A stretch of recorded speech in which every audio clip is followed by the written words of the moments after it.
Okay, यहाँ पर देख लो 6 bulbs are connected in as shown in the figure with DC source, मतलब EMF connect करे 6 bulbs। यहाँ पर bulbs बोलते डरना है, यहाँ पर bulbs are nothing but resistances यहाँ पर। Okay, 0 the ratio of power consumption by the bulbs when all the bulbs are glowing, पूरे के पूरे bulbs अगर glowing हो रहे in the first condition, और second condition में क्या है when only 2 sections from A and 1 section from B is glowing, मतलब फर्स्ट कंडीशन में पूरे ग्लो है, सेकंड कंडीशन में क्या ग्लो हो रहे, ये दोनों इसमें से ग्लो हो रहे और ये भी ग्लो हो रहा। ओके, सिर्फ 3 ग्लो है, ये ग्लो नहीं हो रहे, कब? या सेकंड कंडीशन के अंदर।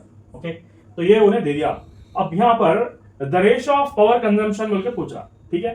तो यहाँ पर पावर और रेसिस्टेंस का रिलेशन होना है, हमको पावर और रेसिस्टेंस का रिलेशन होना है। तो देखो हम यहाँ पर थोड़ा बेसिक को समझाएंगे आप लोगों को, इसके पीछे का बेसिक क्या है हम समझाएंगे। अभी देखो, अब उन्हें जो प्रॉब्लम के अंदर सिचुएशन दिया, फर्स्ट कंडीशन में क्या दिया, ऑल आर ग्लोइंग बोल के दे दिया। सेकंड कंडीशन में ऊपर के 2 और राइट साइड में सिर्फ एक बोल के बोल दिया। अब इसका इक्विवेलेंट सर्किट क्या है, देखो अगर पूरे ग्लोइंग हो रहे तो पूरे बल्ब्स को रेसिस्टेंस में डाल दिया हम इधर, ये 3 ग्लोइंग है, यहाँ पर भी 3 ग्लोइंग है, और जो सेकंड सिचुएशन है लेफ्ट साइड के 2 ग्लोइंग हो रहे, राइट साइड का सिर्फ एक ही बल्ब ग्लो हो रहा, तो इसको इक्विवेलेंट सर्किट हम डाल दिए यहाँ पर। सबसे पहले पावर का फॉर्मूला डिराइव करना है हमको, what is the power actually, power का मतलब क्या है, we should know what is the meaning of power। okay, तो पावर कहां से डिराइव करेंगे हम, you should know that power is nothing but work by time है। okay, work by time, and हमको ये चीज मालूम है इलेक्ट्रोस्टैटिक्स के अंदर क्या बोल के बोले हम, electric potential is nothing but work done on unit charge बोल के हम ऑलरेडी बोल दिए। Electric potential is nothing but work done in unit charge का मतलब वर्क का मतलब वी क्यू, ठीक है। और क्या है यहाँ पर आई का, क्यू का मतलब क्या, आई इंटू टी।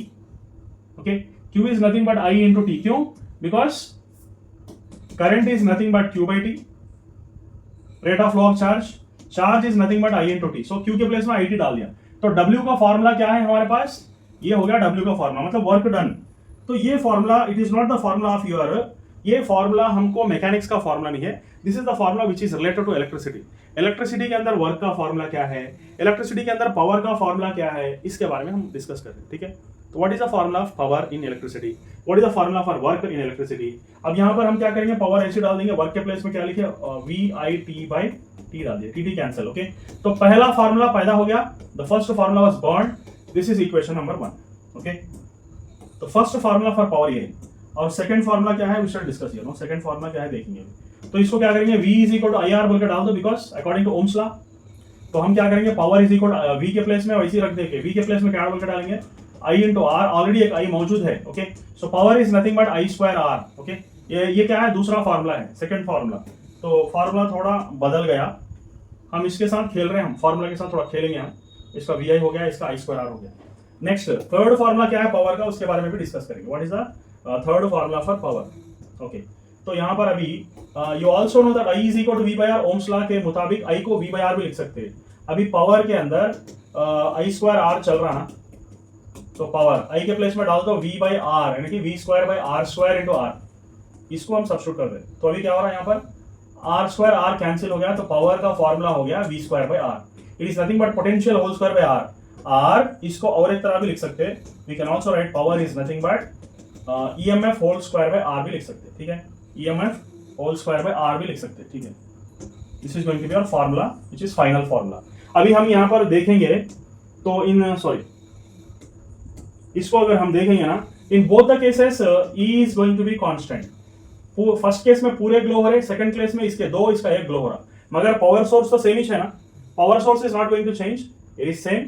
अब हमको करना क्या है यहाँ पर, you should know the relation. अभी देखो हमको क्या है जी, पावर का relation, what is the relation we got power, हमको आया power is nothing but E square by R. Both the cases में ई कांस्टेंट है, तो ई को उखाड़ दो, तो power is inversely proportional to resistance. ये चीज को याद रखना है, सिंपल आसान मेथड में बोल रहा हूँ, आप जाके बुक्स में देखो, इतना तंग कर दिया बच्चों को, मैं तो बोलता हूँ आंसर समझने के लिए भी नाक में दम हो गया, दम में नाक हो गया, कुछ भी हो गया, ठीक है। तो केस 1 अगर समझेंगे यहाँ पर, केस 1 क्या आ रहा देखेंगे, तो यहाँ पर पूरे रेसिस्टर्स मौजूद है ना, ये सारे के सारे पैरेलल है, इसका मतलब क्या है, टोटल रेसिस्टेंस क्या हो रहा है यहाँ पर, ये तीनों का रेसिस्टेंस क्या हो गया R/3, ये तीनों का रेसिस्टेंस क्या हो गया R/3 पैरेलल, क्योंकि R/n बोल के अभी बोल दिया मैं, आप चाहे तो कर लो R/3 दोनों सीरीज में है ना, तो क्या करेंगे R/3 प्लस R/3, ठीक है, फर्स्ट केस। ओके, यहाँ पर resistance R1 in the first case, so ये r/3, ये r/3, क्या बच गया यहाँ पर r1 is equal to 2r/3। ठीक है, r1 आ गया हमको। अब यहां पर देखो ये हो गया r/2 और ये सीरीज में है, तो r/2 प्लस r क्या हो रहा 3r/2 हो गया। तो resistance R2 in the second case, ये तो फर्स्ट केस हो गया, अभी हम सेकंड केस की बात कर रहे हैं।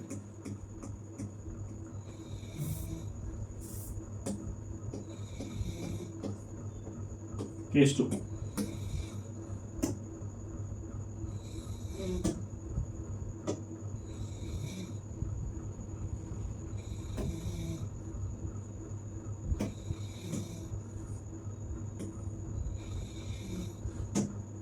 ओके।